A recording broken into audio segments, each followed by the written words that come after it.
여기 저 186과 187조를 본격적으로 하기 전에 이제 먼저 기초를 한 개 닦을게요. 이런 경우 등기부에서 공부했겠지만 책에 잡아서 공부를 해야 되니까 이런 경우 예를 들어서 토지에 대해서 두 사람 매매했다 분말값 요거는 186조가 적용되는 사안이고 만약에 갑이 토지 소유자인데 사망을 했다 그러면 상속 개시가 되니까 요거는 187조가 적용되니까 등기 없이 물권 매도를 한다. 요거는 186조 상속은 181조 누구나 간다. 특히 여기 상속 경우는 187조 아예 명문으로 열거가 되어서 상속, 판결, 경매, 공용징수 기타 법률을 규정한 물권 변동은 등기를 요하지 않는다. 아예 못지로 되어 있어요. 이거는 180조 누구나 안다 그 말이에요. 그런데 경우에 따라서는 186조가 적용되는 사안인지 187조가 적용되는 사안인지 애매한 경우들이 좀 있다 그 말이에요. 이걸 미리 186조를 본격적으로 공부하기 전에 정리 정돈을 좀 해야 돼요. 근데 이게 왜 중요하냐 그러면 186조가 적용되면 형식주가 채택이 되었으니까 등기와 물권 배분을 하지만 187조가 적용되면 등기 없이 형식주가 채택이 안 되었으니까 등기 없이 물권 배분을 일어나니까 몇 조가 적용되냐 이게 아주 중요하다는 거. 해서 우리 중개사 시험 수준에 맞춰서 몇 가지만 짚고 넘어가지만 이 중에서 90% 이상 압도적으로 중요한 것이 첫 번째 거이고 원인행위에 실효한 물권의 복귀. 요게 이제 압도적으로 중요한데 90% 이상. 이거는 이제 이걸 지금 묻고자 한다는 거예요. 토지에 대해서 두 사람이 매매계약 체결했다. 채권행위, 원인행위. 이게 원인이 되어서 소유권 이전 합의 물권행위가 이루어지고 등기가 행해져서 물권 변동이 일어나고 을에게 소유권 넘어갔단 말이에요. 그런데 이 상태에서 갑이 을의 사기 강박을 이유로 원인행위 매매계약을 취소했다고 가정하자. 이때 묻고자 하는 이거요. 1. 갑 쪽에서 취소하겠다는 의사표시를 하기만 하면 을에게 넘어간 등기를 말소 등기하지 않더라도 소유권이 갑에게 돌아오는가. 만약 이렇게 가정하면 등기 없이 물권 매도라니까 187조가 적용되는 셈이고 아니다. 여기 취소 의사표 위에 플러스 을에게 넘어간 등기를 말소 등기까지 해야지 소유권이 갑에게 돌아온다. 이렇게 가정하면 말소 등기도 등기 일종이니까 등기와 물권 매도라는 셈이니까 186조가 적용된다. 어디에 해당되냐? 여기 압도적으로 시험에 나온다는 거. 이거는 조금 전에 가르쳐준 판례 입장엔 유인성설을 취하냐 학자들의 다수 견해인 무인성설 취하에 따라서 논리적 결론이 달라지고 여기 판례 입장인 유인성설을 목숨 걸고 깨우쳐두라는 거예요. 유인성설에 의하면 아까처럼 똑같이 원인행위 매매계약 취소가 됐다. 그 영향에 물권행위 미치니까 같이 취소가 돼요. 그러면 이 등기는 물권행위가 존재하고 그에 부합하는 등기가 유효인데 물권행 효력도 이미 소멸이 됐기 때문에 등기 무효, 물권 변동이 안 일어나니까 안 일어난다 그 말은 취소가 되면 바로 소유권이 갑에게 돌아온다. 을은 등기는 가지고 있으나 처음부터 무고리에 돌아간다 이야기니까 말소 등기 안 하더라도 소유권이 바로 돌아온다. 187조가 적용된다. 이거는 목숨 걸고 깨워주더라고. 판례 입장이니까.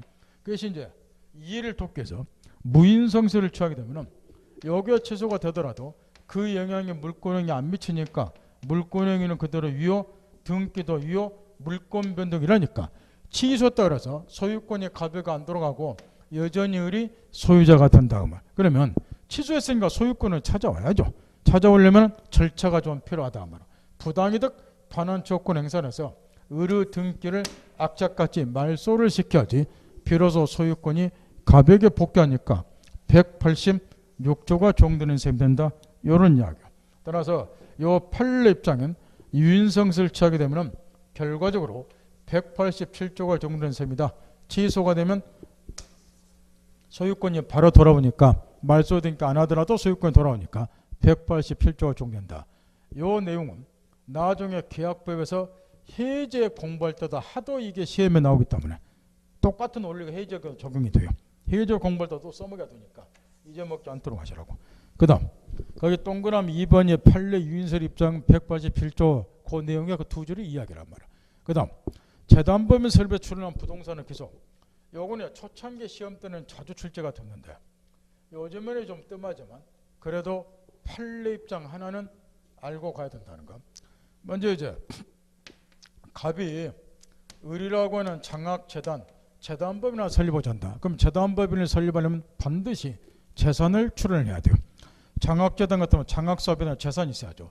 이때 설립자가 현금이 아니라 자기가 소유하고 있는 건물 한 채를 출원해서 재단법인을 설립하고자 한다. 그럼 법인도 여러분 같은 자회나 마찬가지로 권리 능력자이기 때문에 이 건물에 대한 소유권은 전국적으로 재단법인의 권리 능력자니까 재단법인으로 기속이 돼요.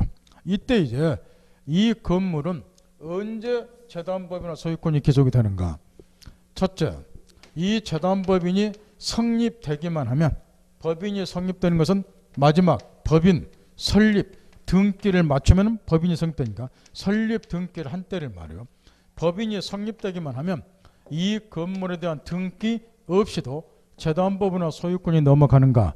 만약 이렇게 보게 되면 등기 없이 물권 비율하니까 187조가 적용되는 셈이고, 아니다, 재단법인이 성립이 되고 더 나아가서 이것도 부동산이니까 재단법인 앞으로 등기까지 이전이 돼야지 물권 변동이 일어난다. 이리 보게 되면 등기해야지 물권 변동이라니까 186조가 적용된다. 어디에 담기냐 이야기인데, 이에 관해서는 이 문제가 워낙에 중요하기 때문에 우리 법 48조에 이렇게 못 적어놨어요.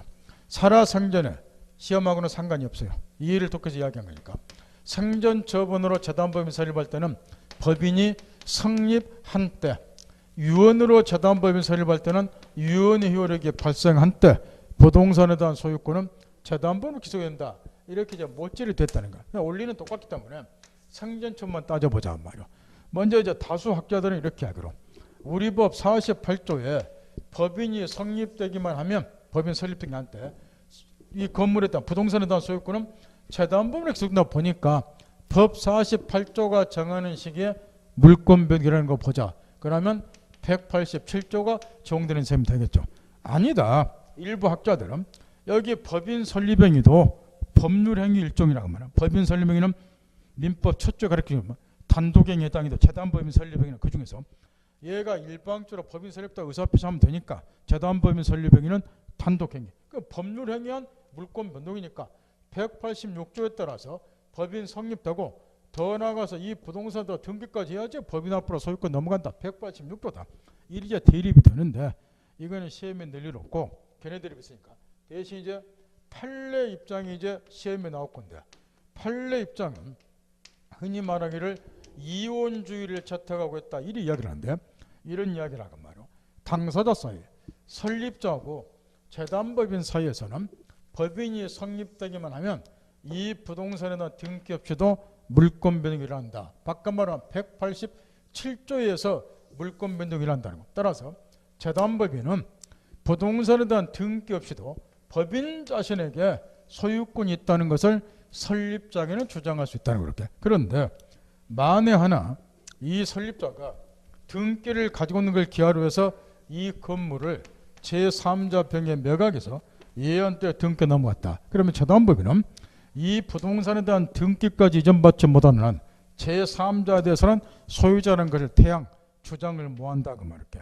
따라서 당사자 사이에 있어서는 187조에 따라서 법인이 성립되기만 하면 부동산에 대한 등기 없이도 재단법인이 소유권을 주장할 수 있지만 제3자에 대해서는 소유권을 주장 못하니까 법률관계가 대내적, 대적으로 분리가 된다. 그래서 이혼주의를 채택하고 있다. 이런 이야기를 하니까 이게 이제 시험에 나면 사례로 판례가 나올 건데, 이런 사례가 나오면 얘가 소유자고 재단법인은 소유권도 뭐한다. 이렇게 정답 고르시면 돼. 이게 판례 입장이니까. 그 다음 세 번째로 소멸시효하고 취득시효가 나오는데, 취득시효는 뒤에 시험에 나오니까 우리 민법에 보면은 시효제도가 두 가지가 있어요. 취득시효 제도하고 소멸시효 제도가. 이 중에서 취득시효 제도는 물권법 소유권 부분에 나와요. 다음 주쯤에. 따라서 취득시효는 뒤에서 배우니까 열애시키고, 문제는 소멸시효인데 이 소멸시효 제도 자체는 우리 시험법에 들어간 건 아닌데 소멸시효를 모르면 물권법 공부할 때 엄청나게 애를 묵어요. 여기저기서 소멸시효가 지겹도록 나오기 때문에. 따라서 소멸시효에 관해서 몇 가지를 지금 살펴보자 말이에요.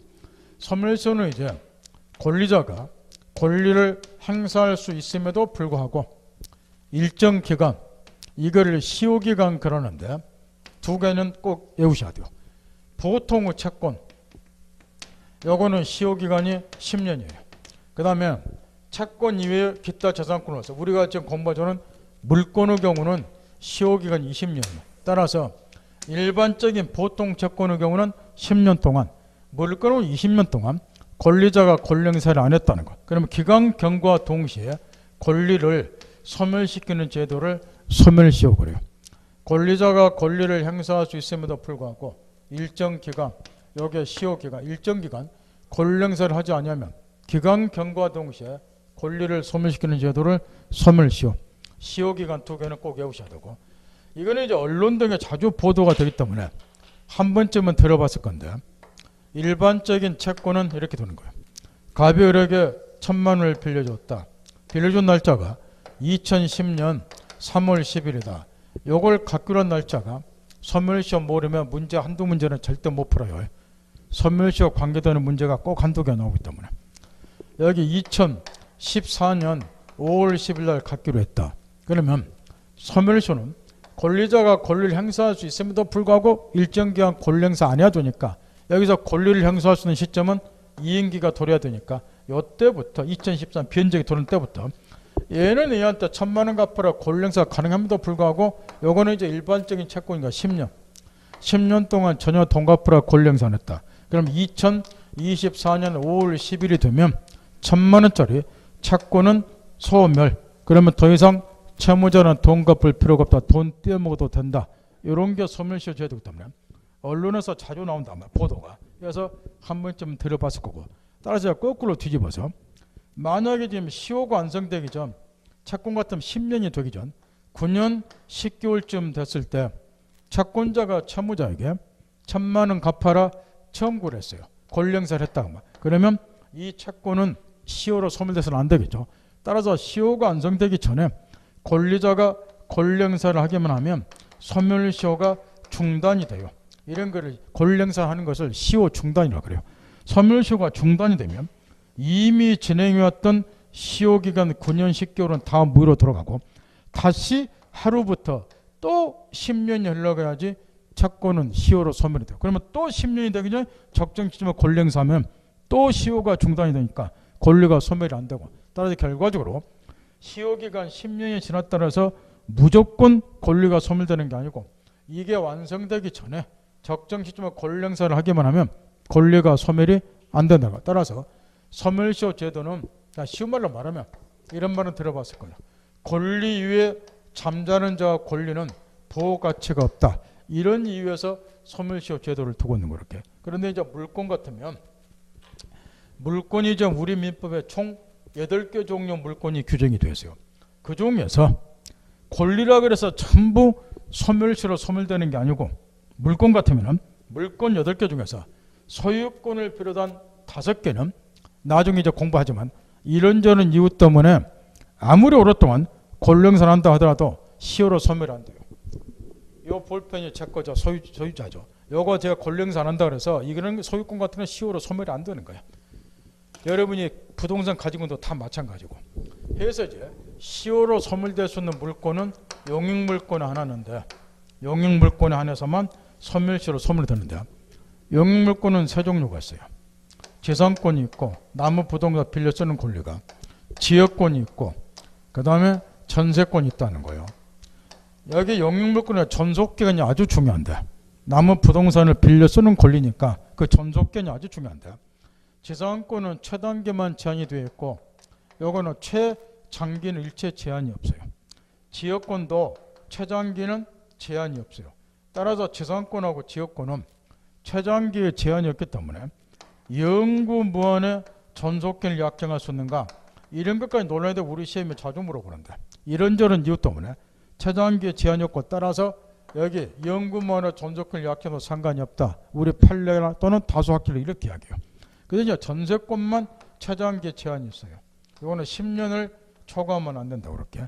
그러다 보니까 일단은 물권 8개 중에서 용익물권 안에서만 소멸시효로 소멸이 되는데, 그 중에서도 세부적으로 들어가게 되면 전세권의 경우는 최장기가 10년밖에 안 되는다는 점에서 견해들이 있어요. 다수 학자들은 전세권은 용익물권으로서 시효기간 20년이니까 전세권자가 20년이 지나도록 전세권을 행사한 사실이 없어야지 전세권이 시효로 소멸이 된다. 이런 논리가 성립될 건데 전세권은 최장기가 10년밖에 안 되니까 전세권자가 20년이 지나도록 전세권을 행사 안 한다. 이런 건 있을 수가 없다는 거예요. 따라서 최장기 10년을 미뤄볼 때 요거는 시효로 소멸될 일이 없다. 다수 학자 이렇게 하고 따라서 이론 여지가 없이 재산권과 지역권 요게 이제 20년 동안 권리 행사하면 시효로 소멸이 되는데 지금부터 우리가 묻고자 하는 것은 요걸 묻고자 한다 말이야. 지금 갑이 토지 소유자다. 을이 건물을 짓기 위해서 갑으로부터 토지를 빌려서 재산권을 취득했다. 물론 재산권 취득하려면 물권이니까 얘 앞으로 재산권 설정 등기가 돼야 되고 그러면 토지 사용권이 을에게 있기 때문에 얘가 재산권 행사 토지를 사용을 하도는데 재산권자가 시효기간 요건 20년이요. 20년이 지나도록 재산권 행사를 안 하더라고 말이야. 그러면 1. 시효가 완성되기만 하면 20년이 지나기만 하면 을의 재산권 등기를 말소 등기 안 하더라도 재산권이 소멸 물권 변동이 일어나는가 이렇게 보게 되면 187조가 적용되고 아니다. 시효가 완성이 되고 20년이 지나고 더 나아가서 을의 재산권 등기를 말소 등기해야지 재산권이 소멸한다. 그러면 등기해야지 물권이 일어나니까 186조다. 어디에 해당되냐? 이걸 묻고 있다고 말이야. 상식적으로 판단하면 돼요. 다수설이나 이거는 판례가 동일한 입장인데 학설 이름을 절대적 소멸설이다. 그래서 시효가 완성되기만 하면 말소 등기 안 하더라도 재산권 등기를 말소 안 하더라도 재산권은 자동 소멸한다. 시효만 완성되면 당의 용익물권은 절대적으로 소멸한다. 그래서 명칭이 절대적 소멸서 187조가 정도로 보는데 상식으로 생각을 해봐요. 법을 떠나서 이 경우는 재산권자가 토지 소유권이 있음에도 불구하고 20년 도록 장기간을 쳐서 재산권 행사를 안 하고 있으니까 토지가 방치가 되었다고 말이에요. 대한민국은 토지가 가운데 허리 토막 나서 손바닥만한 나라에서 토지도 별로 없어요. 근데 이거를 얘가 사용을 하고 방치를 하고 있다는 거예요. 얼마나 비효율적이냐고 말이에요. 그러면 하루라도 빨리 토지 소유자가 얘로부터 토지를 반환받아서 얘라도 사용하도록 만들어줘야 되겠죠. 그런데 만약에 시효가 완성이 됐음에도 불구하고 의료 재산권 등기를 말소 등기해야지 재산권이 소멸된다 이렇게 가정하면 시효는 이미 완성이 됐지만 20년이 지났지만 말소 등기하기 전까지는 재산권이 그대로 존속하는 셈이 되는 거야. 그럼 재산권이 존속하면 얘는 토지 반환을 못 받는다고. 재산권이 소멸돼야지 사용권 없으니까 반환받겠죠. 이렇게. 그럼 답 나왔다. 당연히 말소 등기할 필요 없이 시효만 완성이 되면 즉각 재산권 소멸 더 이상 사용권 없으니까 반환하라 요리돼야 되지 않냐 그 말이야. 우리 생각은 그래요. 상식적으로. 여러분 상식은 어떤 상식인지 잘 모르겠지만 이해하면 이런 게 상식이 돼. 이번에 어떻게 했나요? 그 다음 체크 개판이니까 몇 가지 고쳐야 돼. 거기 소멸시효에다가 그냥 얘는 소유권을 제한 그 밖의 물권은 20년간 행사하면 시효에 걸리는데요. 이러면 오해해버려. 문제 못 푼다고. 소유권 제한 나머지 물권은 다 시효로 소멸이 되는 것처럼 써놨잖아. 그게 아니고 용익물권에 한해서. 그게 아주 중요하다고. 담보물권 같은 거는 시효로 소멸이 안 되는 거야. 이게. 얘처럼 써놔버리면 담보물권까지 나머지 건 다 소멸시효로 소멸되는 것처럼 써있지 않냐 말이야.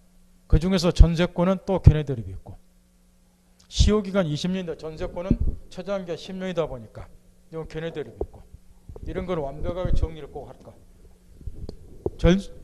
절대적 소멸성이니까 말소 없이도 물권은 당연히 소멸한다. 이 말은 맞고 전제가 지금 엉망으로 써놨다고 말이야.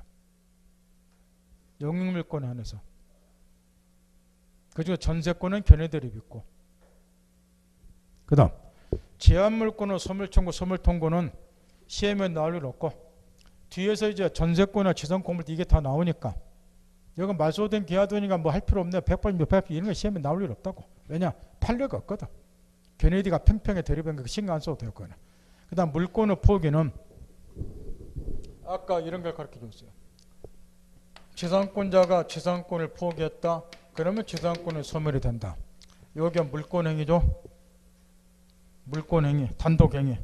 그러면 지상권이 소멸되기 위해서 지상권 등기를 지상권 포기할 때 말소 등기하지 지상권 소멸하는가 186조인가 지상권을 포기했다는 의사표시만 하면 말소 등기 안 하다 지상권 소멸 187조인가 이걸 물어본다. 저기 있잖아. 물권행위 있고 그 다음에 뭐 해야지 등기에 물권물이라니까 180 이거는 6조가 적용되잖아. 여기 물권행위니까 물권행위잖아. 등기해야 되잖아. 186조. 이것도 나올 때마다 외우지 마세요. 소유권은 포기, 등기해야 된다. 지상권은 뭐 등기해야 나올 때마다 외운 사람 있는데 그러면 옆에서 보면 공부 열심히 한 것 같지만 공부 전혀 안 하고 무식하게 하는 사람들이야. 지상권은 포기는 물권행위라니까 단독행위. 몇 조가 적용되죠? 그 186조. 아까 가르쳐줬잖아. 그 다음 등기를 하지 않은 부동산 매수는 법적 지위. 이것도 요즘에 사례 문제를 하도 물어보는데 또 한 가지 이제 186조 공부하기 전에 기초 한 가지를 닦자 그 말이에요. 지금 이제 186조가 등기되면은 형식주가 채택이 됐으니까 등기하지 물권 변동이 일어나요. 그런데 이런 경우가 필비재하다는 거예요. 예를 들어서 갑이 건물을 신축을 했다. 그래서 미등기. 이걸 을에게 매각을 했어요. 해서 이제 매매대금도 완납이 됐고 완납 다 했고 건물 인도도 받았어요. 근데 이게 미등기다 보니까 얘가 지금 미등기 건물, 미등기 부동산을 지금 매수인이라고 말할게. 그러면 현행 민법은 이런 경우에 형식주를 채택을 하고 있기 때문에 아무리 얘가 인도받고 매매대금 완납다 하더라도 형식주를 취하고 현행 법조상으로는 얘는 법률상 소유자가 아니죠. 그래서 요즘 이 미등기 부동산 매수인의 법적 지위에 관해서 사례 문제 등이 엄청나게 나오는데 일단은 형식주의를 취하고 현행 법조상으로는 얘는 소유자가 아니다. 저번 주에 배운 것처럼 그렇다 그래서 줄 거 주고 받을 거 다 받았으니까 소유권에 준하는 간섭법상은 물권으로 인정일 수 없는가? 간섭법상은 물권도 인정일 수 없다. 이걸 딱 전제를 하고 그 다음에 그 책에 보면 가로 1번에 소유권 부정해놓고 뒷구절에 지금 이 자석에 또 이상한 짓거리 해놔버렸는데 소유권 취득 뭐한다? 다만 매수는 부동산을 점유해서 점유보 조고 갖는다. 이렇게만 써놨는데 다 7번 보세요. 이게 시험에 쏟아 나온다는 거야. 지금 얘는 이 건물을 인도를 받았어요. 따라서 이 건물을 매수인이 점유를 하고 있다는 거야. 그럼 물권 8개 중에 점유권이 있었죠. 여기는 다음 주에 점유권을 가르쳐 주겠지만 점유권은 물건을 점유하기만 하면 당연히 점유권 인정이 돼요. 따라서 미등기 건물의 매수인도 점유권과 물권은 가져요. 그러나 얘는 뭐는 없다는 거예요. 소유권은 없다 그 말이야. 따라서 사례에서 많이 보는 게 뭐냐 그러면은 얘가 점유하고 있는 건물을 제3자가 침탈 뺏어갔다 그 말이야. 그랬을 경우에 얘는 얘한테 건물 뺏어간 건물을 반해달라고 물권적 반환조건 행사할 수 있는가? 이걸 많이 물어보는데 점유권도 물권이고 소유권도 물권이니까 공의 물권 조건 세 종류가 인정이 된다 그 말이야. 그런데 얘는 이제 소유자는 아니에요. 따라서 1. 소유권에 기한 물권적 반환조건 행사 못할 거라고 말. 소유권을 주는다 반환조건은 못한다 말이야. 대신 점유권은 가지고 있고 점유권도 물권이고 점유권이 침해당하면 인정이 되는 물권적 초권을 점유보호 청구권 거래요. 점유권이 침해다 인정이 되는 물권적을 점유보호 청구권을 한단 말이야.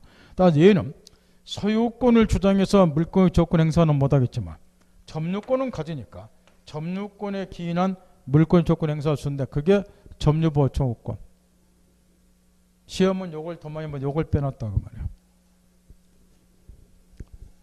부동산 점유보호 조건은 같지만 더 중요한 게 빠져있다고 말이야. 그렇게 해버리면 오해의 소지가 문제 못 푸셔. 소유권에 기인한 물권 조건 인정이 안 되니까 그걸 물어볼 때 구별 잘해서 푸시라고. 소유권이 없잖아요. 이걸 더 많이 물어봐. 그러니까 점유하고 있으니까 점유권에 기한 물권 조건, 점유보호 조건은 인정이 되겠지만 거기다 소유권에 기인한 물권 조건 인정될 수 없으나 이 말이 반대에 들어가야죠. 이 자식이 책을 써도 왜 이따구로 쓰는가 모르겠어. 그 다음 매수는 등기적 소멸시험 문제 동그라미 1, 2번에 시험에 쏟아 나오는데 바로 뒤에 189페이지에서 요 판례가 나오니까 그것도 살펴보기로 하고 그 다음 과실 취득 이것도 마찬가지. 요거는 매매 우리 교재를 기준으로 430페이지 여기 나와요. 지금 여기서 가로친 2번이나 가로친 3번 손대면 이 순간 20분이 날아가 버려. 어차피 뒤에 나오는데 여기서 20분 날릴 수가 없으니까 점검 따가고, 그 밑에 판례는 저번 주에 가르쳐준 판례, 아까 조금 전에 이야기한 판례고, 등기를 이전받지 못하는 한 소유권취도 못하고, 마지막 구절의 핵심 소유권에 준하는 간섭법상 물권도 인정될 수 없다. 워낙에 중요한 판례고, 그 다음 매도인은 물권조건 행사 여부와 관련해서 가로 1번 2번에 쓰여있는 판례가 아주 중요한데 뒤에 넘기세요. 뒤에 보면은 7줄짜리 판례가 나왔어. 이 판례가 아예 사례 문제로 쏟아 나오는데 그 판례를 앞에다가 허접하게 써놓은 거예요. 그 판례를 직접 살펴보자. 직접 보세요. 이 판례 자체가 아마 사례 문제도 한 10분 이상 나왔는데, 지금 내용은 이런 거예요. 갑이 토지 소유자, 이 토지를 갑이 을에게 매매를 했는데 토지는 인도가 됐어요. 그 대신 등기는 이전이 안 됐어요. 따라서 얘가 지금 미등기 부동산의 매수인, 점유는 하고 있다 그러면 이렇게. 그런데 이어서 이제 요 을이라는 애가 다시 이 토지를 미등기 상태에서 제3자 병에게 또 매각을 했어요. 따라서 얘도 지금 이 토지를 점유, 그 대신 여전히 등기는 매도인 갑이 가지고 있으니까 현행법상 요 갑이 그대로 소유자거라 그 말 이렇게. 그러다 보니까 이 매도인 갑이 제3자 병에게 내가 소유자니까 토지에 반환하라, 소유권에 기인한 물권적 반환 청구권을 행사할 수 있는가, 요걸 묻는 사례인데, 원래 물권적 반환 청구권의 경우에는 상대방이 점유할 수 있는 권리를 가지고 있는 경우는 물권적 반환 청구권 행사를 못해요. 상대방이 점유할 수 있는 권리를 가지고 있는 것은 물권 청구권 행사를 못한다는 거. 그러면 이 경우에 두 사람이 매매해서 토지 인도받아 점유를 하고 있어요. 그러면 이 매수인은 등기전은 못 받았지만 매매를 했으니까 매매 효력으로 이 토지를 점유할 수 있는 권리를 갖게 돼요. 그러면 동일한 이유에서 얘가 미등기 상태에서 병에게 매매한 경우도 얘도 매매 효력으로 이 토지를 점유할 수 있는 권리를 갖게 돼요. 그러면 점유할 수 있는 권리가 상대방 있는 경우는 소유자라 하더라도 물권적 반환 조건 행사를 못한다. 이런 취지인데 판례가 요거는 이제 사례문제 한 10번 나왔는데 거기 판례 마지막 구절 보세요. 부당이득 반환 청구를 할 수 있는가? 거기에 지금 마지막으로 나왔는데 소유권액이나 물권조건 행사거나 부당이득 반환 청구 할 수 없다 이렇게 되어 있죠. 소유권액이나 물권조건 행사하면 이거는 직업비록 나왔는데 부당이득 반환 청구할 수 있는가? 요게 출제가 안 됐어요. 요게 앞으로 나올 거라고 말이야. 이 경우에 갑 쪽에서는 아무리 소유자를 하더라도 상대방이 이제 점유할 수 있는 권리를 가지니까 소유권액이나 물권적 반환 청구 행사를 못해요. 그러니까 니는 내 토지를 법률성 오인 없이 무단으로 부당하게 사용하고 있으니까 차임 상당액을 부당이득으로 상환해달라. 부당이득 반환 청구할 수 있는가 이야기인데 이것도 마찬가지고 얘는 매매 효력으로 이 토지를 정당하게 점유할 수 있는 권리를 갖고 있지 부당하게 법률상 오인 없이 부당하게 사용하는 것이 아니기 때문에 가부 토지, 갑이 현재 소유자를 하더라도 가부 토지를 사용한다 그래서 부당이득 취한 거 없다. 따라서 부당이득 반환 청구도 못한다. 이것만 지금 출제가 안 되고 있는데 위에 거를 하도 묻다 보니까 원래 이 판례는 물권적 조건에서 시험 문제가 사례로 집중 출제되는 판례였게. 이 판례 원래 물권 조건은 앞으로 들어가 있어요. 저게. 물권 조건은 이게 안 나와 있었단 말이에요. 예전에 부당이득 반환 청구할 순간 이거는 좀 출제가 안 되고 있는데 앞으로 반드시 나올 거라는 거. 그 다음 등기유효권 지금도 정신 바짝 차려놨고요. 이제 186조를 본격적으로 공부하기 전에 우리가 기초를 다 닦았다 그 말이에요. 186조가 적용되냐 187조가 적용되냐 애매한 경우들 몇 가지 우리 시험 수준을 맞춰 정리 정돈했고 그 다음에 186조가 적용되는 건 등기여진 물권변경을 한다 형식주의를 취하고 있기 때문에 등기를 하지 않은 경우는 소유자가 아닌데 이런 경우가 실무상으로 많이 있기 때문에 미등기 부동산의 매수인의 법적 주의를 어떻게 평가할 것인가 이에 관한 사례가 엄청 나오니까 살펴봤고 예, 기초 닦았으니까 186조에 관해서 본격적으로 공부하자고 말이야. 지금 총칙 공부할 때부터 이런 이야기를 귀에 딱지가 않도록 가르쳐 줬어요. 아무리 매매하고 별짓거리 다 하고 등기 천만 번 하더라도 이 등기가 원인 무효 등기면은 물권 변동이 안 되니까 매매 같은 매수는 소유권처럼 뭐 한다고 이런 이야기를 엄청 해줬다고 말이야. 따라서 186조 핵심은 등기를 해야지 물권 변동을 하는데 그 따라서 그 등기가 무조건 존재한다고 해서 물권 변동이라는 건 아니라고 말이야. 그 등기가 유효한 등기가 돼요. 원인 무효면 물권 변동이 안 되니까. 따라서 186 핵심은 유효한 등기가 존재할까? 이게 이제 핵심인데 그러면 유효한 등기가 존재하려면 어떤 요건을 갖춰야 되는가? 다음 두 가지 요건을 갖추게 됐단 말이야. 첫째, 부동산 등기법이요. 부동산 등기법이 정하는 적법 절차에 따라서 등기가 격려될 것. 그래야지 유효한 등기가 되고 물권 변동이 일어나는데 이에 관한 것을 등기의 형식적 유효권 이렇게 이야기를 한다 말이야. 따라 등기 형식적 유효권은 글자 그대로 등기법 영역에 속하지만 우리 민법 물권법 시험에서도 중요하게 다루는 것이 몇 가지가 있으니까 그런 것만 딱 추리면 되고 이거는 등기법에서 배우려고. 두 번째, 물권행위에 부합하는 등기가 격려가 되어야 되는데 물권행위 개념 모르면 물권법 못해요. 완벽하게 갖고 놀아야 된다고. 물권행위에 부합하는 등기가 격려될 것. 그래야지 유효한 등기가 되고 물권 변동이 일어난다. 이에 관한 것을 등기의 실체적 유효권 이렇게 이야기를 한다면 민법이 실체법이죠. 따라서 우리 민법에서 중히 다루는 것이 실체적 유효권인데 거꾸로 이에 관한 것이 역으로 등기법 시험에 출제되는 경우도 있고 상호간에 중요한 것들은. 그러면 여기 형식적 유효권의 핵심이 뭐냐? 등기법에서 다 배웠겠지만 우리 민법에서 중시하는 것이 딱 두 가지가 있어요. 부동산 등기법상 물권 변동이라 민법 말고 등기법. 일단은 등기가 존재해야 된다는 거야. 아무리 등기 신청을 천만 번 하더라도 등기부라는 공적 장부에 등기가 격려가 안 되면 등기가 존재한다고 볼 수 없기 때문에 물권 변동이 아니라요.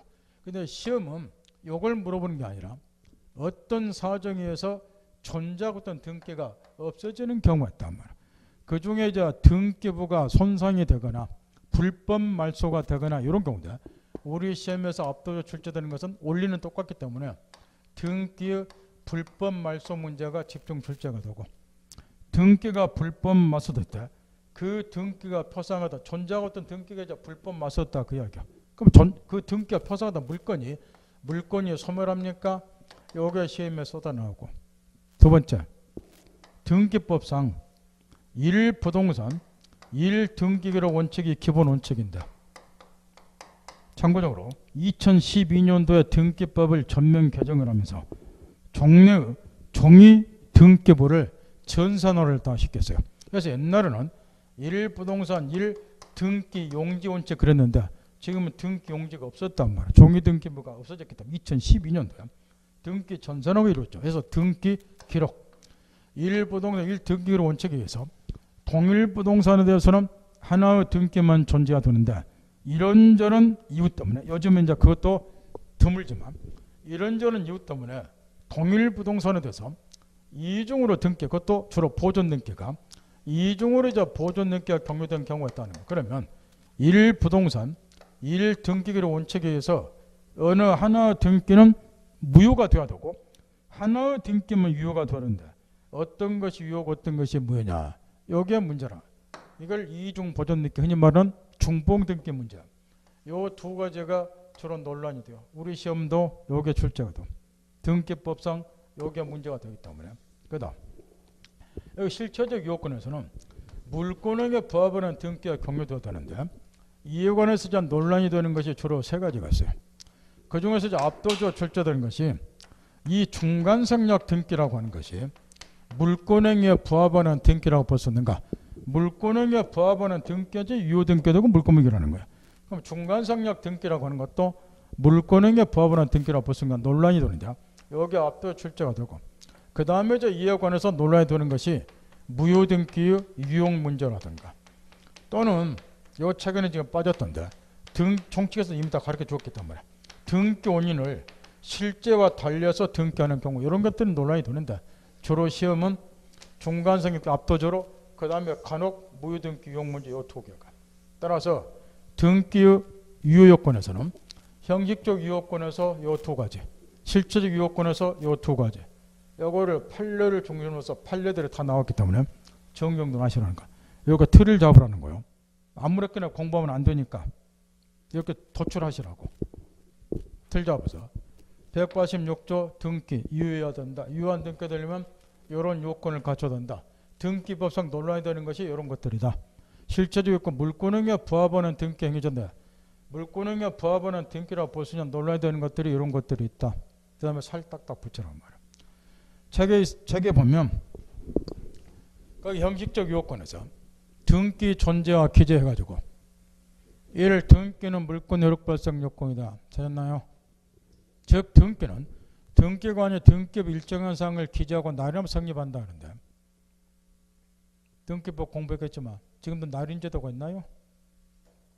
응? 등기법 날인하는 게 있냐 그 말이야. 종이 등기부터 날인을 했겠죠? 이건 없어진 지가 벌써 7년이라고. 삭제하세요. 이 또라이 새끼도 아니고 7년 됐는데 바뀐 지가. 따라서 등기부에 등기관 일정한 사항을 기록함으로써 성립다 이렇게 바꾸세요. 기재하고 날인하는 건 다 없어졌다고. 날인제도는 없어졌잖아요 이제. 그 다음 그 밑에 동그라미 2번에 등기는이자 물권의 효력 발생 요건, 효력 존속 요건은 아니다. 따라서 일단 유효하게 존재했던 등기부가 멸되거나 이것도 바꾸세요. 등기부 멸실은 있을 수가 없잖아. 컴퓨터에 저장한다니까요 등기를. 종이 등기부 때 등기부 멸실이라는 게 있었지. 지금은 등기부 멸실이 아니라 손상. 손상이라는 용어를 써야 될 거 아니에요. 등기부 멸실은 종이 등기부 실에 있었던 거라니까. 그래서 멸실 회복 등기도 없애붙잖아 지금은. 등기부 시간에 배웠겠지만. 등기부 멸실한 건 없어요. 등기부 손상. 하나 물어봅시다. 등기부 손상이 되면 어찌 복구하나요? 응? 등기 신청을 딱 해요. 그러면 등기관이 뭐 하도록 돼 있어? 혹시라도 등기가 손상이 될 수도 있으니까 백업 파일을 받아낼 거 아니에요.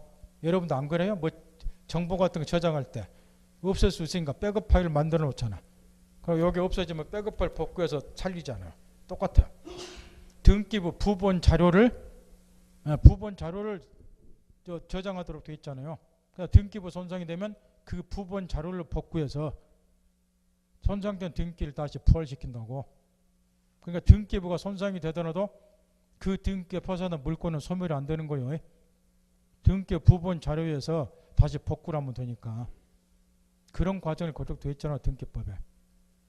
등기법 공부는 아예 안 해요? 올해는 1차만 소박하게 공부하고 내년에 2차 하기로 결심했어요? 2년 걸려서 공부해요? 경제개발 5개년 계획 세워요? 남들은 땅 보러 다니는데.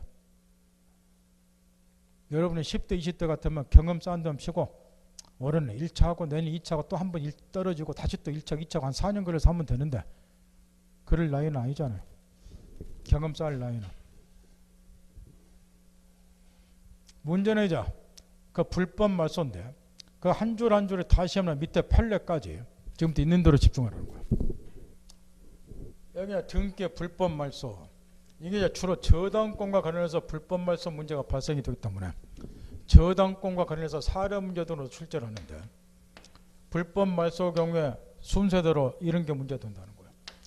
의리 가부로부터 1억 원 빌리고 자기 건물 위에 얘한테 일단 저당권을 설정해 줬어요. 먼저 1번 저당권. 그 다음에 돈이 또 필요하니까 저번 주도 여러분이 얘기했어요. 저당권을 설정된 목적물 점유는 설정자가 하는 거라고. 그래서 동일 목적물에 여러 개의 저당권이 동시에 설정될 수 있다. 여러분이 실생을 해서 등기부에서 많이 봤을 것이고. 그래서 이제 돈이 또 필요하니까 평일한 애한테 후순위로 2번 저당권을 설정해주고 돈을 또 빌렸어요. 나중에 이제 돈 안 갚아서 경매 들어가면 1번 저당권자가 매각득이면서 우선 변제받고 나머지가 있어야 얘가 배당을 받죠. 따라서 2번은 경매 들어서 선순위 1번이 얼마 배당 받으니까 항상 계산하고 거기에 맞춰 돈 빌려줘야 돼요. 뜬금없이 빌려주면 돈 한 푼도 못 받고 돈 뜯기는 수도 있다고. 해서 이제 1번, 2번이 딱 설정이 됐는데 이때 이제 얘가 소유자니까 이 건물을 청약에 매각을 하고자 한다 그 말이야. 그러면 매각되면 원래 5억이라고 가정을 하자 그 말. 그 정상적으로 하면 얘가 5억을 다 주고 그 다음에 얘는 그 돈 가지고 요 돈을 갖고 저당권 다 말소시켜 줘야 저렇게. 그런데 내가 얘를 믿을 수가 없으니까 5억 다 주면 돈 갖고 말소시키는 게 아니라 뭔 이런 바보 같은 놈이 있냐 하고 호주로 날릴 거라고 말이야. 그럼 내가 다시 돈 갚아야죠. 따라 나는 얘를 못 믿으니까 실무에서는 어떻게 거래를 하고 있단 말이야. 5억을 다 주는 게 아니라 요 피담보 채권에 요걸 왜 피담보 채권이라고 부르나요? 요 P자는 내가 첫 주부터 가르쳐줬어. 수동의 P자, 뭐 당하다는 P자라고. 피담보 채권이라고 말하면 저당권에 의해서 담보가 돼 있는 채권이라서 피담보 채권 이렇게 부르겠죠. 요 P자만 갖고 놀아도 민법 이해하기 쉽다고 그랬잖아요. 피상속인, 피담보 채권, 피성년 후견인, 피한종 후견인, P자 쓰는 용어가 많이 나오잖아요. 그 P자 때문에 공부하기 힘들다고 어리광 부린 사람도 있잖아요. 네? 그런 거는 국어 선생한테 물어봐야 되는데. 여기 피담보 채권. 그 피담보 채권을 변제하고 말소시켰는데 그거 안 하니까 내가 매매대금에서 이 피담보 채권을 빼고 나머지만 매매대로 지급하죠. 그런 거를 우리는 실무에서 얘가 얘 채무를 인수했다, 떠안고 매수했다 이렇게 이야기하죠. 그럼 내가 직접 변제하고 말소시킨다. 이게 확실하니까. 따라서 이제 사정이 일하다 보니까 여기 의 소유자가 이런 짓거리를 했다는 거예요. 매매대금을 보다 많이 받아내기 위해서 변제하고 저당권을 말소시켰는데 변제하지 않은 상태에서 등기 서류 등을 위조해서 이 등기를 불법 말소시켰다. 이럴 때 이제 불법 말소 문제가 많이 발생이 되는데 그러면 지금 저당권 등기를 얘가 서류 위조해서 불법 말소를 시켰을 때 이 등기가 표상하는 물건 저당권 등기가 있어야지 저당권 취득하니까 요 등기가 불법 말소 없어지면 요 등기가 표상한 물건 1번 저당권은 소멸이 됩니까? 요걸 지금 묻고 있는데 이에 관해서 우리 대부분 판례는 등기란 상식으로 판단해도 요 말소 등기는 무효예요. 실체관계 부합이 안 되니까. 실체관계는 1억 원짜리 채권이 존재하는 거야. 그럼에도 불구하고 요 저당권 등기를 말소를 시켰기 때문에 1억 원 채권 존재한다. 실체관계 부합이 안 되니까 말소 등기는 무효죠. 그러니까 이 등기 포사는 1번 제가 소멸이 안 되는 거야. 상식으로도. 근데도 이제 우리 판례는 이쁘게 포장해서 이렇게 표현한다는 거. 등기란 이 말도 시험에 나오고 물권 후 효력 발생 요건이지 효력 존속 요건이 아니다. 그러니까 이 등기 표사는 물권은 소멸이 안 된다. 요리 이야기는 이 말을 그대로 대입시켰어요. 등기란 물권 효력 발생 요건이니까 1번 저당권이 효력을 발생하기 위해서는 반드시 저당권 등기 있어야 된다. 그 말이에요. 효력 발생 요건이니까. 그러나 1번 저당권이 존속하기 위해서 등기와 같이 존속할 필요는 없다. 그 말. 이 저당권 취득하기 위해서는 등기를 해야 되지만 저당권이 존속하기 위해서 등기도 같이 존속할 필요는 없는 것이니까 이 등기가 불법 말소가 되더라도 등기가 표사하는 물건 1번 저당권은 소멸이 안 된다. 요 이야기. 첫 번째. 그러면 두 번째. 1번 저당권은 소멸이 안 됐으니까 저당권자 갑은 당연히 1번 저당권 등기를 부활시켜달라고 회복등기 청구를 할 것이고 이때 두 번째 묻는 것. 회복등기 청구 상대방 누구냐? 요 을이냐? 현 등기명인 청이냐? 이런 경우에 이제 1번 저당권만 불법 말소시키고 팔았다. 그럼 소유권이 얘한테 넘어갔을 거란 말이야. 그럼 누구한테 회복등기 청구하냐? 원리가 딱 정해졌어요. 불법 말소 당시의 소유자에게 회복등기 청구한다. 불법 말소의 소유자는 을이기 때문에 현 등기민 평이 아니고 얘한테 회복등기 청구하고 문제는 여기서 또 하나 있단 말이야. 이 건물 위에 나는 저당권이 하나만 있다고 생각해서 매수를 했는데 1번 저당권 등기가 다시 부활이 되니까 저당권이 두 개가 있다고 말이야. 따라서 1번 저당권 등기 회복과 관련해서는 현 등기 명의는 중대한 이해관계에 달렸기 때문에 이런 애를 이해관계인, 그러면 등기법상 회복등기 청구를 할 때는 이해관계인의 승낙을 얻도록 돼 있어요. 그래서 다행스럽게 우리 대법원 판례는 얘가 승낙 안 해버리면 등기를 회복을 못 시키죠. 그러다 보니까 우리 대법원 판례는 현 등기명의 소유자는 이해관계인으로서 회복등기 청구에 승낙할 의무가 있다고 딱 못치를 했어요. 승낙해 줘야 된다 그 말이야. 따라서 1번 저당권 등기가 회복이 된다. 이런 과정을 거쳐서 회복이 되는데 여기서 또 한 가지 문제가 있다는 거. 외적으로 1번 저당권 등기에 대해서 회복등기 청구를 할 수 없는 경우가 있는데 어떤 경우냐. 지금 이 사안에서 1번 저당권 등기 회복되기 전에 후순위 2번 저당권자가 얘가 돈을 안 갚으니까 변직이 도는데 이 건물을 경매 신청을 해서 낙찰이 됐어요. 그러면 우리 저당권 제도를 보면 후순위 권리자의 경매에서 경락이 되더라도 선순위 저당권은 언제나 소멸하는 걸로 되어 있다 그 말이요. 이 경우는 1번 저당권이니까 불법 맞섰기 때문에 1번 저당권을 소멸했다는 소리가 아니고 후순위 권리자 경매 신청에서 경락이 되다 보니까 그러더라도 선순위 저당권은 언제나 소멸하니까. 왜 그러느냐. 저당권은 목적물을 점유해서 사용 수익하는 권리가 아니라 채권에서만 하면 돼요. 따라서 여기 1번 저당권도 같이 소멸이 되고 대신 1번 저당권자가 우선 배당받고 나머지 있으면 얘가 배당받으면 되는 거야. 그래서 선순위 저당권은 언제나 소멸이 되는 거예요. 따라서 이런 경우는 후순위 권리자 경매 신청에서 선순위 저당권이 이미 소멸이 됐기 때문에 1번 저당권 소멸됐으니까 회복등기 청구가 불가.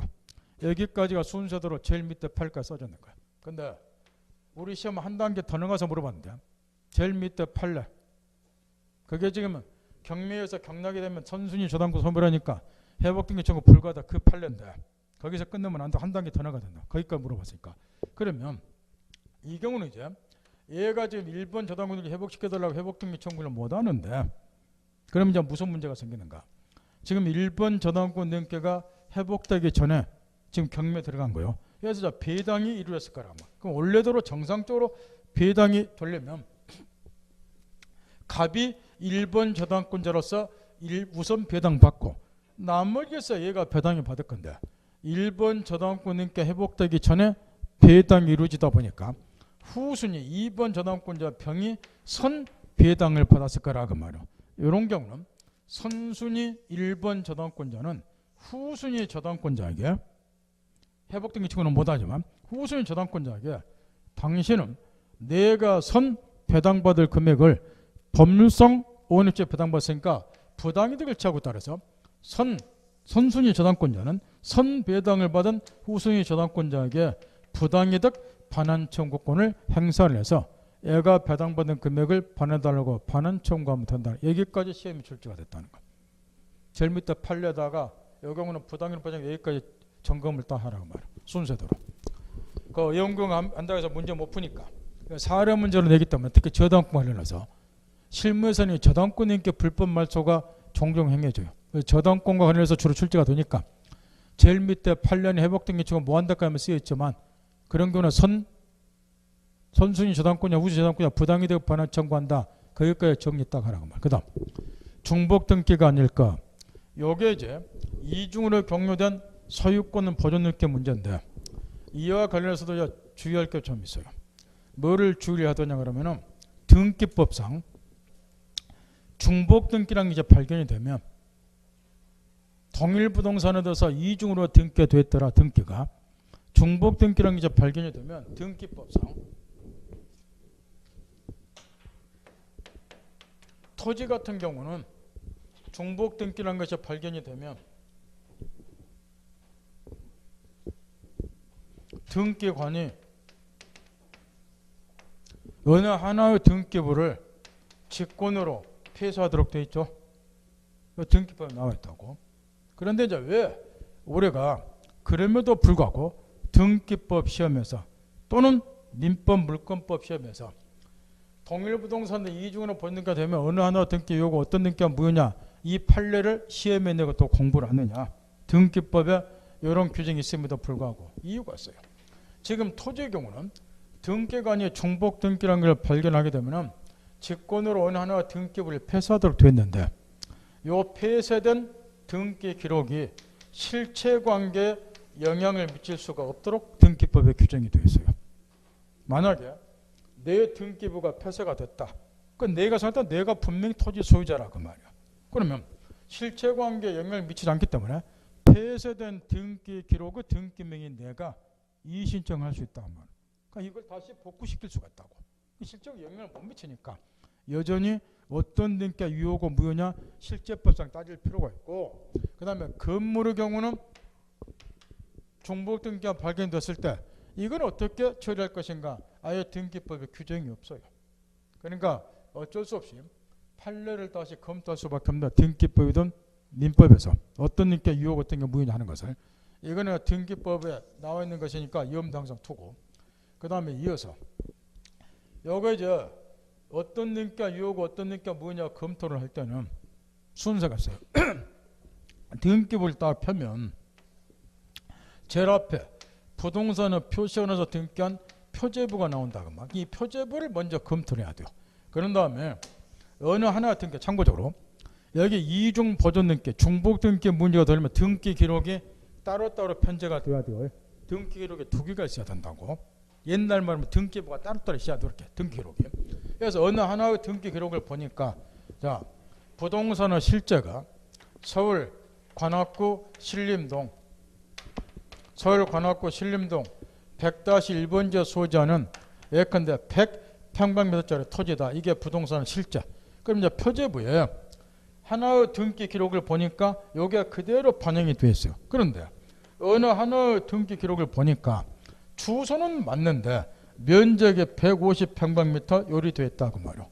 그러면 표제부 등기를 딱 검토를 해서 부동산의 실제와 형격한 천한 등기 요거는 2단계에서 걸려져 버려 무효등기로 돌아가고, 부동산의 실제에 부합하는 등기만이 유효가 돼요. 이런 경우는 중복등기 문제가 안 생겨. 표제부에서 걸려져 버리기 때문에.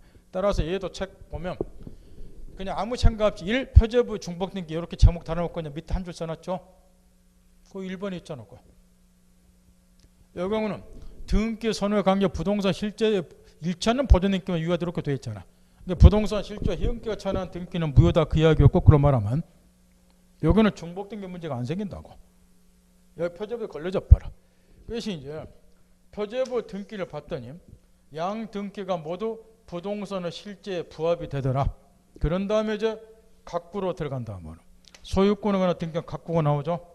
그런 다음에 여기에 등기 명인이 동일인이냐 동일인이 아니냐 이거를 검토를 하는 우리 판례는. 등기 명인이 동일인인 경우는 별 문제가 없어요. 예를 들어서 위에 거가 선 보존 등기, 밑에 거가 후 보존 등기다. 등기 명인이 동일인이잖아. 그럼 선 등기가 유효고 후 등기가 무효든 그 반대든 권리자는 똑같아. 이런 건 안 물어봐 잘. 근데 왜 이거를 따지는가는 알고 계셔야 돼. 지금 판례는 선 등기, 자 위에 거가 먼저 행해진 보존 등기고 등기 명인이 동일인데 AA로. 요게 후 등기다. 그러면 선 등기가 유효고 후 등기 무효되니 판례가 이렇게 보자는 건데, 어차피 어떤 것이 유효고 무효도 권리자는 똑같은데 뭐라고 따지냐 그 이유는 아셔야 된다고. 그 이유를 시험에서 물어봐. 그 책에는 그게 좀 빠졌는 거예요. 뭐 때문에 그럴 것 같아요? 여기에 각각 터잡아서 또 뭐가 이루어져? 각 보존등기 터잡아서 또 매매가 될 거 아니에요. 이렇게. 그리고 C 앞으로 이전 등기, 후 등기 터잡아서 D 앞으로 이전 등기 이렇게. 그러면 C하고 D 중에 어떤 놈이 소유자가 되냐 이걸 따져야 되니까. 어떤 놈이 소유자가 될 것 같아요? 자, 선 보존 등기가 유효죠? 후 보존 등기가 무효죠? 그럼 후 등기 터잡아서 경자 D명 이전 등기는 당연히 뭐가 되겠죠? 무효겠죠. 요것 때문에. 그 말 알아듣겠나요? 이걸 써놔야 된다고 책에다가. 안 그래요? 권리자가 똑같은데 선등기 유효고 후등기 무효 뭐 필요가 있냐고. 그 대신 여기에 터잡아서 각각 이전 등기가 경료됐을 때 후등기에 터잡아서 경료된 요 이전 등기는 무효가 되는 거예요. 얘가 소유권 취득하는가 말이야. 그걸 시험에서 물어본다고. 따라서 책에는 선등기 유효고 후 보존등기가 무효를 한다고 끝내버렸지만, 따라 후 보존등기가 무효니까 후 등기에 터잡아서 이루어진 제3자명의 등기도 당연히 뭐로 하고 무효. 그걸 이해를 하더라면 그것 때문에 이거 따지는. 그 다음 시험에서는 주로 동그라미 3번에 등기 명의를 달리하는 이중문자 요거를 이제 많이 물어볼 건데 잠깐 칠판 보세요. 요게 이제 주로 시험에서 등기 명의 동일이 아니기 때문에 나올 건데 지금부터 있는 대로 집중하라는 거예요. 보통 사례에서는 사람의 의미를 가불로 내니까 제가 하는 건 각굴구원이나 사람을 가불로 하는 거죠. 지금 먼저 자 토지 한 필지나 또는 건물 한 동이 있다고 치고 해서 최초 갑이라는 사람이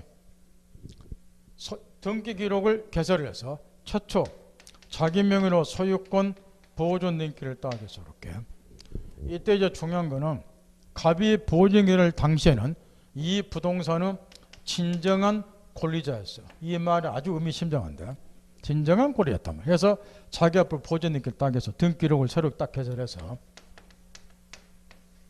그런 다음에 이제 이걸 팔았어요. 그러게 매매를. 그럼 원래대로 하면 이 갑이라는 사람의 최초 등기 기록을 개설을 해서 보존 등기를 했기 때문에 이걸 매매하면 등기권이 매매를 하고 이 보존 등기 터잡아서 이 앞으로 무슨 등기 하면 되죠? 이전 등기 하면 돼요. 아무 문제 될 게 없다고 그렇게. 근데 이 미친놈이 다시 또 등기 기록을 새로 개설한 거예요. 그런 다음에 지 앞으로 또 소유권 보존 등기는 단독 신청하니까 보존 등기를 딱 한 거 이렇게. 원래대로 하면 여기에 개설한 등기 기록에다가 보존 등기 터잡아서 이전 등기 하면 되는데 이렇게 등기 기록을 따로따로 개설해야 된다고. 그래야 중복 등기 문제가 되는 거예요. 그래서 등기를 따로 개설해서 또 보존 등기를 딱 한 거 이렇게. 이때 이제 문제가 터진다는 거예요. 이 보존 등기 터잡아서 얘는 내가 매수는 내 거라고 생각해요 이게. 그래서 이거를 병에게 매각을 했다 그 말이에요. 그러나 병 앞으로 이전 등기 딱 줬어요. 여기에서 이 갑이라는 애는 얘한테 팔았잖아요. 그러면 매각하면 안 되잖아. 매매하면 이중 매매가 되니까. 근데 보존 등기 터잡아 이전 등기 했으면 얘가 매매할 생각을 안 했을 건데 뭐야 이 새끼. 등기 전에 안 해간다고? 그럼 얘가 또 이상한 마음이 든 거야. 여전히 내가 소유자라 생각해서 정에게 또 매매를 한 거야. 그 다음에 이전 등기 또 얘한테 해주고. 명파겠나요? 이럴 때 병경주 누가 소유권 취득하면 골라라. 지금 이거 묻고 있다고. 정언하지 끝나요? 이에 관해서는 이렇게 동일부동산에서 이중으로 등기로 개설되고 이중으로 보존 등기가 됐을 때는 선 보존 등기가 원인무효가 아닌 선 보존 등기요 후 보존 등기 무효요. 후 보존 등기는 요 사례처럼 매순에 의해서 경유된 등기를 가더라도 이거는 무효로 돌아간다 말. 근데 아까 내가 뭐라 했느냐? 얘가 보존 등기를 할 당시에는 진정한 권리자였다라고 전제를 딱 해줬죠. 그 말은 원인무효가 아니다 그 이야기야. 차례 낼때 조심하라는 말이야. 언제나 선 보존 등기가 유효가 아니고 이거 등기소를 이주해버렸으면 이게 무효로 돌아간다고. 따라서 얘가 보존 등기를 할 당시에는 진정한 권리자였다 그 말은 선 보존 등기는 원인무효가 아니다 그 이야기. 따라서 이게 유효이고 후 보존 등기는 매순에 의해서 이렇게 경유했다고 하더라도 후 보존 등기는 무효로 돌아가요. 실체관계 부합하는 경우를 따질 필요 없이 후 보존 등기는 무효다. 최근에 이제 딱 여기까지만 또 써졌다고. 선 보존 등기가 원인무효가 되지 않는 한 후 보존 등기는 비록 그 부동산은 매수해서 이런 경우도 칠판의 사례처럼 원래 매수했으니까 얘 보존 등기가 유효가 될 것 같은데 매수해서 이렇다 하더라도 후 보존 등기는 그 한 가지 이유 때문에 무효다. 1부동산 1용지주의 용어도 이제 바뀌었다는 거죠. 1부동산 1 등기기록 원칙으로. 자기는 이제 1용기주의 채택으로 했지만 정리등기문이 이제 없어졌으니까 1부동산 1 등기기록. 등기법 강의 한 번이라도 들었죠? 등기법 좀 한 달 배웠을 거 아니에요. 그럼 기본은 다 했을까? 지금 우리 배우고 있는 거 다 배웠을 거라고. 등기법 총론에 나오기 때문에. 따라서 이제 무효다 하고 말아버렸는데 그러면 또 사례 문제 못 푼다는 다 칠판 보세요. 그러면 선 보존 등기 원인무효가 이게 유효죠. 후 보존 등기는 매수인에서 이뤘다는 무효죠. 실체관계 부합하는 것을 따질 필요 없이 이건 무효다. 지금 그 이야기인데 그럼 여기 보세요. 지금 얘가 매매를 했어요. 요 매매가 먼저 행해졌고 요 이전 등기가 먼저 행해졌죠. 그 다음에 얘가 저 눈치 보다가 뭐야 이 새끼 하고 다시 팔았단 말이야. 여기 나중에 해줬고 요 이전 등기 나중에 해주고 두 놈 중에 누가 소유권 취득할까요? 고르세요. 요 팔려가면 여기 이전 등기 우열관계도 이전 등기 선으로 따지는 게 아니에요. 이전 등기 선으로 따면 얘가 이전 등기 뭐니까 얘가 소유권 취득해야죠. 그게 아니고 그 바탕이 된 보존 등기 선우를 기준으로 이전 등기 우열관계 따지는 거예요. 따라서 여기에 선 보존 등기잖아요. 그럼 여기에 터져 행해진 요 이전 등기가 요것보다 나중에 했다 하더라도 요 이전 등기가 유효니까 얘가 소유권 취득하는 거예요. 이 말 듣겠나요? 그러면 이어서 우리가 총칙에서 이중매매 공부했죠. 그걸 여기에 대입시키자. 이제 요게 지금 이중매매에 해당이 되는 거예요. 매매했죠. 다시 팔았잖아. 이중매매는 원칙적 유효라고 배웠잖아요. 그 얘가 소유권 취득하는 거라고. 그 대신 이제 여기에 제일 매순인데 얘는 얘한테 무슨 책임을 해야죠? 요 매매는 유효가 얘는 얘한테 소유권을 차무 부담하는데 소유권을 못 해주니까 총칙에서 가르쳐 줬잖아. 이중매매. 차무 불량 책임 묻겠죠. 이렇게. 그 다음에 혹시라도 요게 제2매순인데 얘가 이자의 배명에 적격하다만 사실을 쓰면 요거는 반세에서 무효가 되겠죠. 요 경우는 이제 얘가 소유권 취득하고 얘가 소유권 취득할 수 있고 103조 그대로 적용이 되니까 이렇게 완벽하게 이해를 하고 있어야 된다는 거. 요 책처럼 선등기 후등기 무효 외워봐야 뭔 필요 있냐고 써먹지도 못할 거. 이해 안 되면 집에 가서 동영상 틀고 특히 물권 변동은 안 봐도 비디오인데 물권법의 꽃은 물권 변동이에요. 실체법이니까. 집에 가서 동영상 딱 틀고 다시 한번 또 보라고 말이에요. 근데 안 봐도 등기법 시간에 개판을 여러분 또 공부했을 건데 근데 안 봐도 비디오인데. 그 다음 부동산 등기부 정하는 절차 따라가서 동그라미 1번 그 밑에 보세요. 등기란 실체관계 포함은 유효다. 두 번째 줄 나와 있죠. 됐나요? 이에 관한 대표적인 판례가 그 밑에 판례 1, 2, 3, 4번이고 2번 판례예요. 물론 1번 판례, 3번 판례, 1번, 2번, 3번 이에 관한 판례지만 그 중에 제일 중요한 2번 판례라고.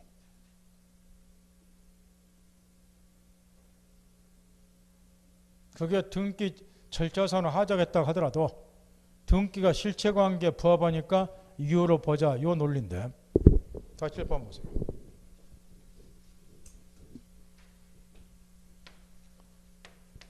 갑이 건물 소유자 의뢰견 매각 매매대금 완납 완납이야 돼야 돼요. 완납이란 말 핵심이라고. 완납. 그 다음에 건물 인도. 근데 등기는 아직 이전 못 받았고. 그러면 얘는 미등기 부동산은 매수인이죠. 그럼 매매대금 완납했다고 하더라도 현재 소유자가 아니에요.